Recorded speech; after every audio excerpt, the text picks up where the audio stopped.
जिनेंद्र सा सब्जेक्ट है कर्म, कर्म फल और कर्म फल परिणाम। हमने एक पिछले वीडियो में प्रश्न किया था कि यहाँ पर हम अभी सब कुछ शुभ शुभ ही कर रहे हैं, शुभ कार्य कर रहे हैं, धर्म का कार्य कर रहे हैं, फिर भी हम दुखी, हमारे धंधे पानी नहीं चल रहे भर में और घर में भी तकलीफें वगैरह।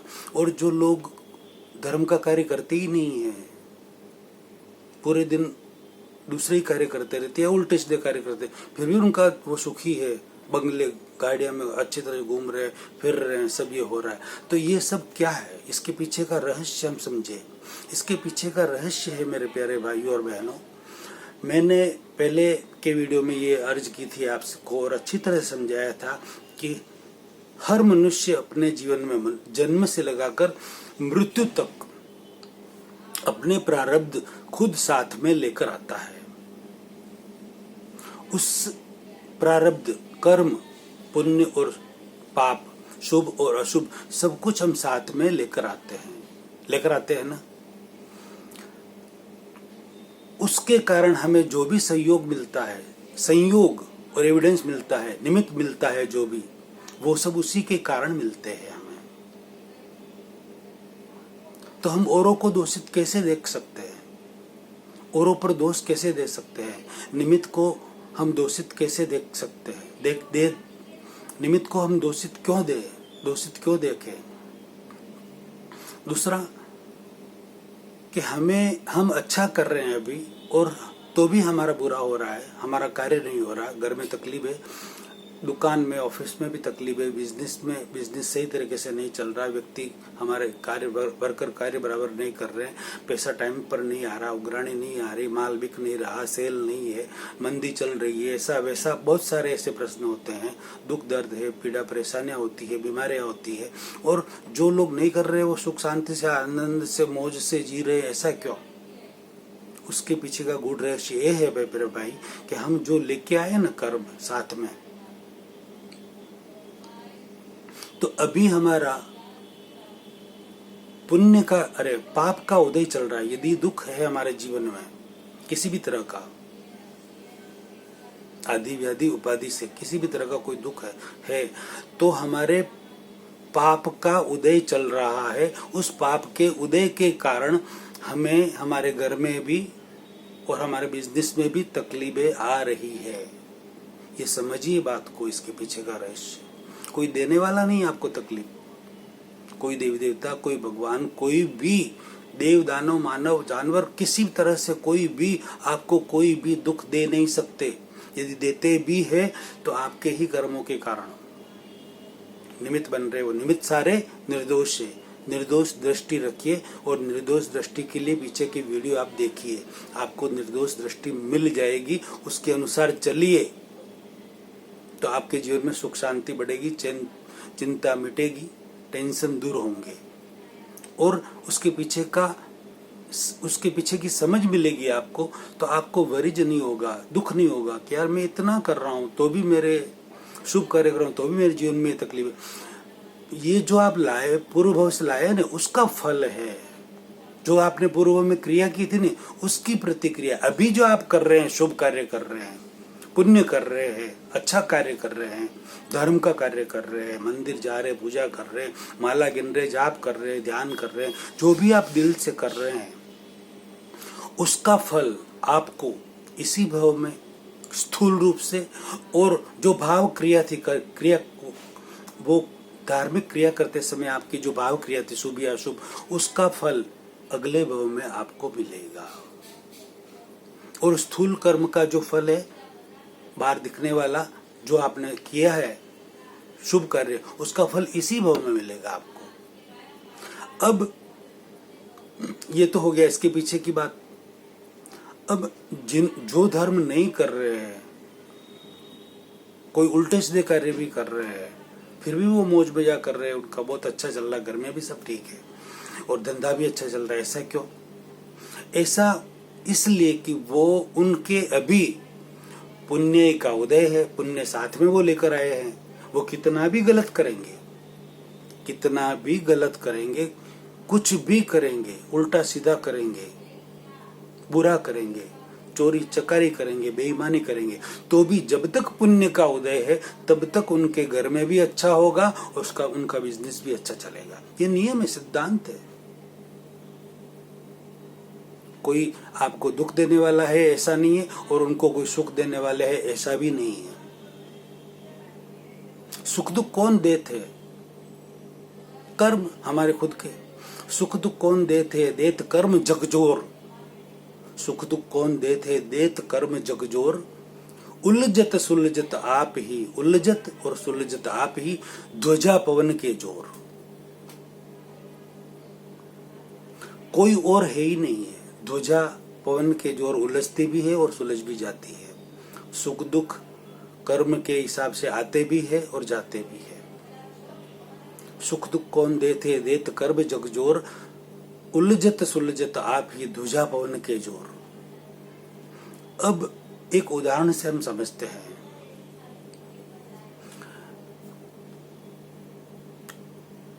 एक पानी का जो टैंक होता है बड़ा, उसके अंदर जैसे पूरे टैंक में 1000 या 10,000 लीटर पानी आता है उस टैंक में, तो उसको 10,000 लीटर को हम हमारा जीवन समझ लें।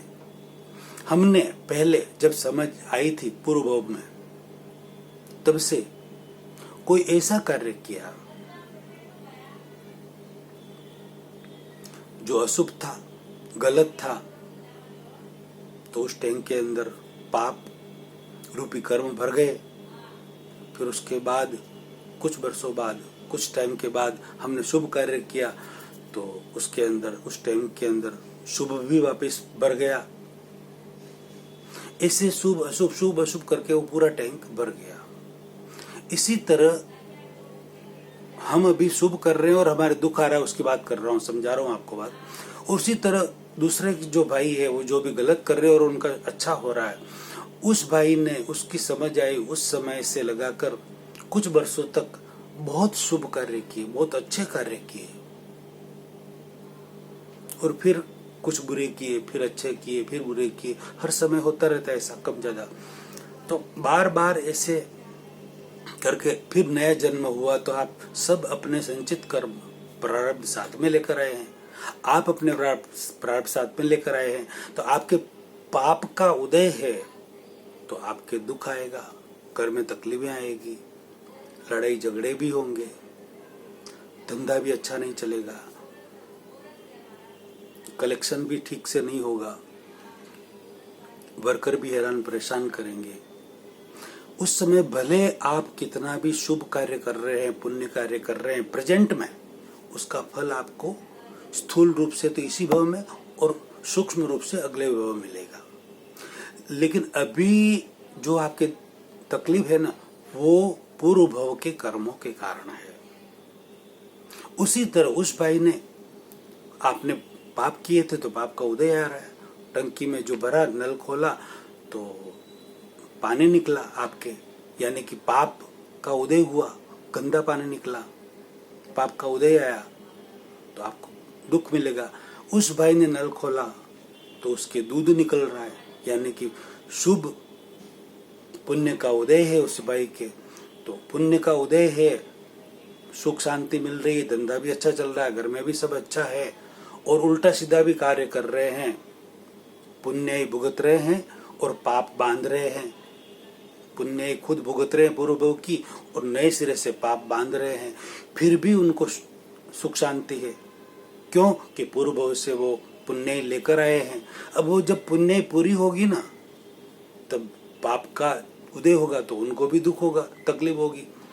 और जो अभी पुण्य भुगत रहे हैं और पाप कर रहे हैं, जो स्थूल रूप में जिनको दुख दिया, तकलीफ दी ना, उसका उनको इसी भव में भुगतना पड़ेगा। कोई रास्ता नहीं है। हर क्रिया की प्रतिक्रिया होती है, हर एक्शन का रिएक्शन होता है, भुगतना ही पड़ेगा, कोई रास्ता नहीं है। और जो अंदर अशुभ भाव थे ना, उसका अगले भाव में उनको भुगतना पड़ेगा। अब आपने जो, आप पाप तो भुगत रहे हो, तकलीफ दुख परेशानी भुगत रहे हैं, और आप शुभ क्रिया कर रहे हैं, तो आपको भी ये जो पाप भुगत रहे वो तो पूर्व भाव का है, और जो अभी शुभ क्रिया कर रहे हैं उसके लिए जो भुगतते आपको जो पाप भुगतना पड़ रहा है, उसके अंदर भी आपको जो शुभ कर रहे हो, भगवान का नाम ले रहे हो, माला जप वगैरह कर रहे हो, तो उसमें आपको मानसिक थोड़ी शांति रहेगी। और ज्यादा करेंगे तो और शांति रहेगी, अच्छी तरह से आप भुगत पाएंगे उसको, जो भी है उसको, और धीरे धीरे उसका निकाल हो जाएगा। ऐसे करके फिर पुण्य का उदय आएगा, तो आपके भी यानी कि दूध निकलेगा उस टंकी में से। शुभ का उदय आया, पुण्य का उदय आया, तो आपके भी सुख शांति हो जाएगी, धंधा भी अच्छा चलेगा, घर में भी सब अच्छा हो जाएगा। कहते हैं कि भाग्य के बिना भली वस्तु का योग नहीं मिलता, ये सिद्धांत है। भाग्य के बिना, नसीब के बिना भली वस्तु, शुभ वस्तु का योग कभी नहीं मिल सकता। कि बेचारा कितनी तकलीफ है उसको, भाग्य के बिना क्या करे बेचारा, भली वस्तु का उसको योग नहीं मिल ही नहीं पा रहा है। तो भाग्य होगा तो ही भली वस्तु का योग मिलेगा, तो ही अच्छा होगा, भाग्य हो ही नहीं सकता है। तो अब हम हमारे भाग्य को कैसे सुधारें? हमारे भाग्य को सुधार, ये गुड़ रहस्य इसके पीछे का समझ लिया आपने। हमारे भाग्य को सुधारने के लिए हमें सुख शांति चाहिए, हमें आनंद चाहिए, हमारा काम अच्छा चले, हमारे घर में सब सुख शांति हो, तो उसके लिए हमें नए कर्म सुधारने पड़ेंगे, नए कर्म बीज, नया पुण्य प्रकट करना पड़ेगा, नया पुण्य उपार्जन करना पड़ेगा, उपार्जित करना पड़ेगा। उसके लिए आपको एक ही बड़ा मंत्र है, सब धर्मों का सार, सब ग्रंथों का सार, सब भगवान की वाणी का सार एक ही है। सबसे बड़ी बात, बहुत बड़ी बात कह रहा हूं मैं, ये ध्यान से सुनना। आप जिनको भी मानते हैं, राम, कृष्ण, शंकर, महावीर, कोई भी धर्म के हो, किसी को भी आप मानते हो, आप सुबह उठकर इतना ही बोले कि हे भगवान, जिनको मानते उनका नाम लेकर, कि मेरे प्राप्त मन वचन काया से लोक के किसी भी जीव को किंचित मात्र भी दुख न हो, न हो, न हो। ये दिल से 5 बार बोले, और कैसा उपयोग पूर्वक बोले। जो जो शब्द बोल रहे हैं ना, उसका अर्थ मन में अच्छी तरह से आए, समझे, उपयोग पूर्वक बोले। 5 बार बोले या 11 बार बोले, ऐसा डेली बोले। सुबह उठते ही पहले ये बोले, फिर भगवान दूसरे मंत्र या जो भी आप माला गिनते हैं वो कीजिए, पहले ये बोलिए, क्योंकि ये सारे धर्मों का सार है, सारे ग्रंथों का सार है। क्या है? हे भगवान, मेरे प्राप्त मन वचन काया से लोक के किसी भी जीव को दुख न हो, न हो, न हो। बस इतना ही बोलना है। इसके अंदर इतना कर लिया आपने, तो सारे धर्म, सारे व्रत, सारे जप, तप, त्याग, तपस्या सब आ गया इसके अंदर, सब कुछ आ गया, बहुत हो गया। ये आपको जागृति रखनी कि मुझे ये बोलने के बाद पूरे दिन जागृति रखनी है कि मेरे मन वचन का ऐसे किसी को दुख नहीं होना चाहिए। फिर भी दुख दे दिया जाए, किसी को दुख हो जाए आपसे, तो शॉर्ट प्रतिक्रमण के जरिए, शॉर्ट प्रतिक्रमण को मैंने पीछे के वीडियो में 2 वीडियो बनाए हुए हैं, बताया कि शॉर्ट प्रतिक्रमण 1-2 मिनट में कैसे किया जा सकता है। तो आपने किसी को दुख दे दिया है, दुख हो गया है, आप निमित्त भी बन गए उसके, पता चला आपको, तो शॉर्ट प्रतिक्रमण के जरिए उस दुख, दर्द को, दोष को, पाप को मिटा दीजिए। बस इतना करना है। यदि उस समय नहीं हो सकता तो रात को कर लीजिए, सीधी बात, बस इतना सा कीजिए, आपने सारा धर्म कर लिया। इससे इतना जबरदस्त पुण्य उत्पन्न होगा कि जिसकी कोई लिमिट नहीं। आपके सारे कार्य आगे आगे हर तरह से सारे रास्ते ओपन हो जाएंगे, सुख शांति भरपूर रहेगी, आपका मन हल्का रहेगा, मन शांत रहेगा, पाप दूर होगा, मन शांत रहेगा। किसी से कटुता हो गई, वेरभाव हो गया, उसके प्रतिक्रमण हो जाएंगे, प्रत्याख्यान हो जाएंगे, प्रायश्चित हो जाएंगे। सामने वाला भी वेर आपसे नहीं बांध सकता। आपके जो भाव, प्रतिक्रमण के स्पंदन, प्रायश्चित के स्पंदन का प्रतिस्पंदन होगा, सामने जाएंगे और स्पंदन उनको असर करेंगे, और प्रतिस्पंदन होगा, आप पर भी वो असर करेंगे। यानी कि दोनों का आपसी प्यार प्रेम बढ़ेगा, वेर जेर दूर हो जाएंगे, सुख शांति बढ़ेंगे। तो ये नए सिरे से समझ लीजिए बात को। आपको जिसकी माला फेरनी है जितनी फेरिए, जो जाप करना है जो कीजिए, जो त्याग तपस्या जो करना है कीजिए, जो भगवान को मानते हैं जिनको मानिए, जहाँ जाना है वहाँ जाइए, जहाँ आना है वहाँ आइए, जो करना है कीजिए, अच्छा कार्य कीजिए, किसी का दिल मत दुखाइए। खुद का भला चाहिए, औरों का भी भला कीजिए, सबका भला हो वैसे भाव रखिए, स्व और पर कल्याण की भावना रखिए। इससे नए जो बीज गिरेंगे ना, नए कर्म जो बंधेंगे, वो अच्छे शुभ कर्म का बंधन होगा, पुण्य का बंधन होगा, और आगे सब सुख शांति होगी। इतना जरूर कीजिए। ये मानव मात्र के लिए, ये कोई जैन के लिए नहीं, कोई अजैन के लिए नहीं, ये सारे कर सकते हैं, कोई भी कर सकते हैं। ये प्रयोगात्मक बात है, कोई भी कर सकते हैं। ये हिंदू मुस्लिम सिख ईसाई सब कर सकते हैं, मानव मात्र के लिए बात है। ये वैज्ञानिक बात है, विज्ञान तो सबके लिए, मनुष्य मात्र के लिए है। कोई भी दिल में चाह सकता है कि मुझे मेरे मन वचन काया से किसी को दुख नहीं देना है।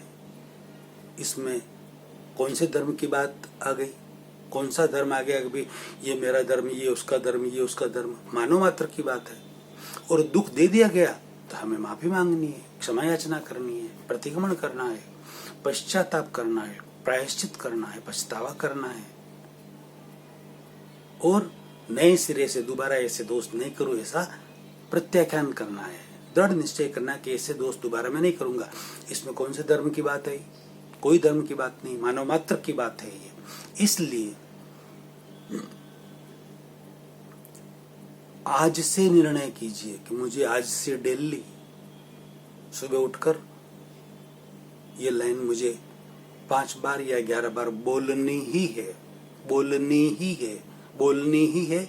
आपके जीवन में जितना भी आप धर्म कर रहे हैं वो सब कीजिए, लेकिन उससे भी ज्यादा पुण्य इससे होगा, इस एक लाइन से होगा। दोबारा तिबारा कह रहा हूं मैं आपको कि सारे धर्मों का, सारे ग्रंथों का, सारे भगवान की वाणी का, सारे हमारे जितने भी महापुरुष हो गए उनकी वाणी का ये सार है, अर्क है, एस्ट्रक है